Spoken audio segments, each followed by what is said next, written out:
Winners classes YouTube channel पर आप सबका बहुत बहुत स्वागत है। आज क्लास 10th का त्रिकोणमिति एनसीईआरटी का पहला क्लास।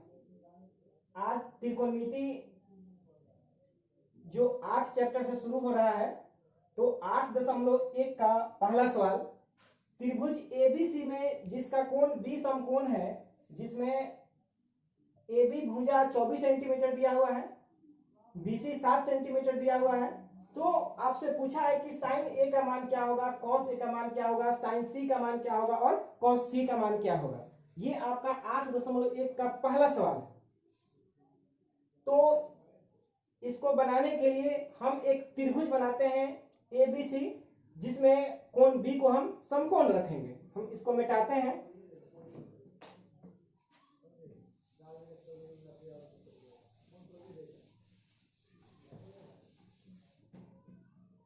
देखिए, इसमें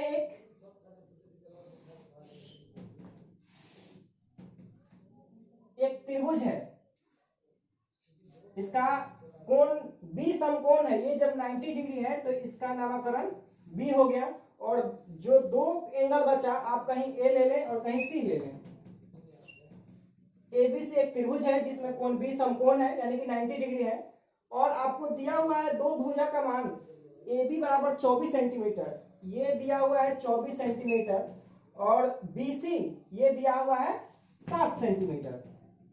तो आपसे पूछा है साइन ए कॉस ए का मान। तो सबसे पहले, अगर कोई भी त्रिभुज जिसमें एक कोण 90 डिग्री का हो, तो हम उसमें पाइथागोरस थ्योरम लगा सकते हैं।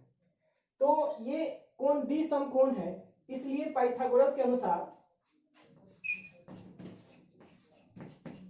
AC का स्क्वायर बराबर AB square plus BC square. AB का मान आपको दिया हुआ है 24, तो 24 के स्क्वायर प्लस 7 का स्क्वायर, ये 576 प्लस 49, 625। AC स्क्वायर बराबर 625, इसलिए AC बराबर √625, यानी कि इसका वर्गमूल आपका हो जाएगा 25। तो देखिए, एक त्रिभुज दिया था, AB का मान 24, BC का मान 7, जहां पर कोण B का मान समकोण है, तो पाइथागोरस के अनुसार ये AC का मान आ गया 25। यानी कि कोई भी त्रिकोणमितीय फंक्शन का वैल्यू निकालने के लिए आपको किसी भी त्रिभुज का तीनों भुजा मालूम होना चाहिए, तब आप कोई भी त्रिकोणमितीय फंक्शन का मान आसानी से ज्ञात कर लेंगे। अब आते हैं पहला सवाल का पहला, साइन ए। तो त्रिकोणमिति का जो 6 फंक्शन होता है, साइन, कॉस, टैन, सेक, कोसेक, कॉट, तो जिसमें साइन है तो साइन थीटा बराबर होता है लंब बटा कर्ण, और लंब होता है उस एंगल का ठीक सामने वाला भुजा। तो देखिए, यहां पर ए कोण की चर्चा कर रहा है, तो ए कोण ये है, और इसके ठीक सामने भुजा कौन है, BC, यानी कि इस कोण के लिए BC आपका लंब है, और कर्ण फिक्स होता है 90 डिग्री के सामने वाला भुजा कर्ण होता है। तो ये देखिए, कर्ण तो AC है, और इस कोण के लिए आपका लंब हो गया BC। तो साइन थीटा बराबर लंब बटा कर्ण होता है, तो साइन A बराबर आपका हो गया लंब बोले तो BC, और कर्ण आपका हो गया AC। तो देखिए, BC का मान आपको पता है 7, और AC का मान निकाले हैं 25, तो ये आपका साइन A का मान आ गया 7/25। अब आपसे पूछा है कॉस A का मान। एंगल A ही है, और कॉस थीटा बराबर होता है आधार बटा कर्ण। तो आधार, तो देखिए 90 डिग्री के सामने वाला जो भुजा हुआ वो कर्ण हो गया, और उस कोण के ठीक सामने वाला भुजा जो हो गया वो लंब हो गया। तो बचा AB, यानी कि कोण A के लिए AB भुजा आधार हो गया।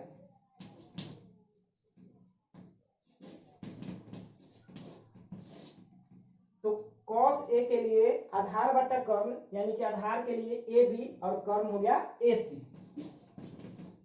अब AB का मान आपको 24 दिया हुआ है, और AC का मान तो निकाले ही है 25, यानी कि cos A का मान आ गया 24/25। अब साइन C का मान, तो अब कोण बदल गया, पहले ए के लिए था अब हो गया सी के लिए। आइए इस एंगल पर विचार करते हैं। साइन का मान पूछ रहा है, तो साइन थीटा बराबर होता है लंब बटा कर्ण, अभी अभी देखे हैं इसमें। लेकिन कोण सी के लिए सामने वाला भुजा हो गया ए बी, यानी कोण सी के लिए ए बी किसका काम करेगा, लंब के। तो ए बी कर्ण हो गया, कर्ण फिक्स होता है तो कर्ण हो गया आपका ए सी। तो ए बी का मान देखे हैं कितना 24 और ए सी का मान क्या है 25। तो साइन सी का मान हो गया 24/25। उसी तरह से कॉस सी का मान, तो देखिए इस एंगल के लिए कॉस सी, कॉस थीटा बराबर होता है आधार बटा कर्ण, 90 डिग्री के सामने वाला कर्ण है। अभी अभी देखे हैं कि इसके ठीक सामने वाला भुजा लंब है यानी कि ए बी, तो बच गया ए बी। तो एंगल सी के लिए ए बी आधार के रूप में कार्य करेगा, तो कॉस सी बराबर आपका हो गया आधार बटा कर्ण यानी कि बी सी बटा ए सी। और BC का मान आपका है 7 और AC का मान है 25। इस तरह से पहला सवाल जो था कि त्रिभुज ABC में जिसका कोण B समकोण है और दो भुजा का मान दिया था और एक कोण का मान दिया था B जिसका 90 डिग्री मान है, तो पूछा था 4 त्रिकोणमितीय फंक्शन पूछा था, 2 एंगल A में और 2 एंगल C में। तो हमने चूंकि 90 डिग्री था इसलिए इसमें पाइथागोरस रूल लगा, तो इस पाइथागोरस रूल से हमने कर्ण को निकाल लिए। AC इक्वल टू कितना आया था 25, और उसके बाद साइन थीटा बराबर लंब बटा कर्ण, तो एंगल ए के लिए लंब हो गया BC और कर्ण हो गया AC। उसी तरह से ये cos A sin C और cos C सबका मान निकाल लीजिए। अब आप देखेंगे दूसरा सवाल, इसको नोट कर लें।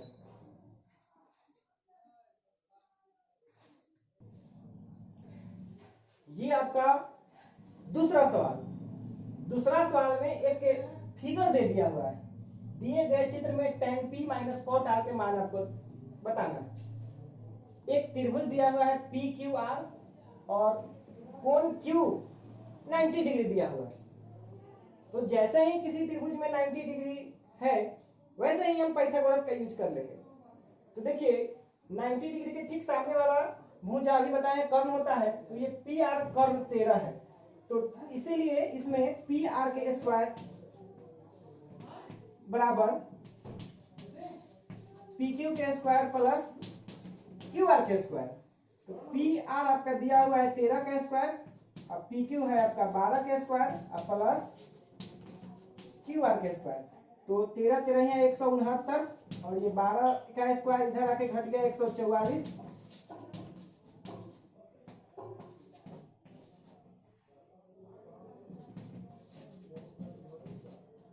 इस तरह से QR का मान आपका निकल गया 5, रूट अंडर 25 हो जाएगा और वो 5 हो गया 5 सेंटीमीटर। ये सब सेंटीमीटर में दिया हुआ है। आपको मान निकालना है tan P का और cot R का, और cot R का मान tan P के मान से घटा लेना है। यानी कि एक tan है और cot है और दोनों में एंगल अलग अलग है, एक में एंगल P है और एक में एंगल R है।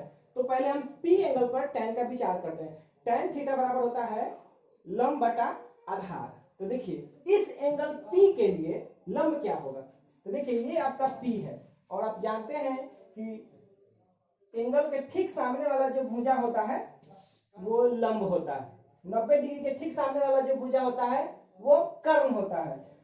तो इस P के लिए, कोण P के लिए QR लंब का काम करेगा। हम यहां से ही आगे इसको बढ़ाते हैं, tan P यानी कि लंब बटा आधार, तो लंब आपका हो गया QR, आधार हो गया आपका PQ, माइनस अब cot R का वैल्यू लिखेंगे एंगल R के लिए। तो cot थीटा tan का ठीक उल्टा होता है, लंब बटा आधार tan होता है तो cot होता है आधार बटा लंब। तो इस एंगल R के लिए आधार आपका हो गया QR और इस एंगल के लिए ठीक सामने वाला भुजा यानी कि PQ आपका हो गया लंब कोण R के लिए।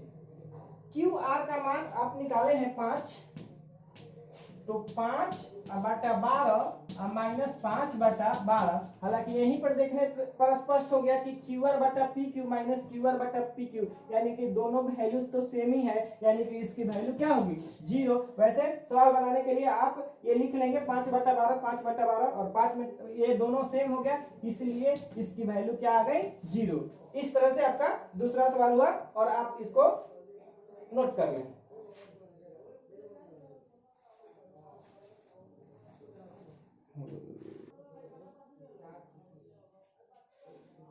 ये 2 सवाल हो गया। कल आपको फिर यहीं से अगले वीडियो अपलोड की जाएगी, तब तक आप प्रैक्टिस करते रहें। धन्यवाद।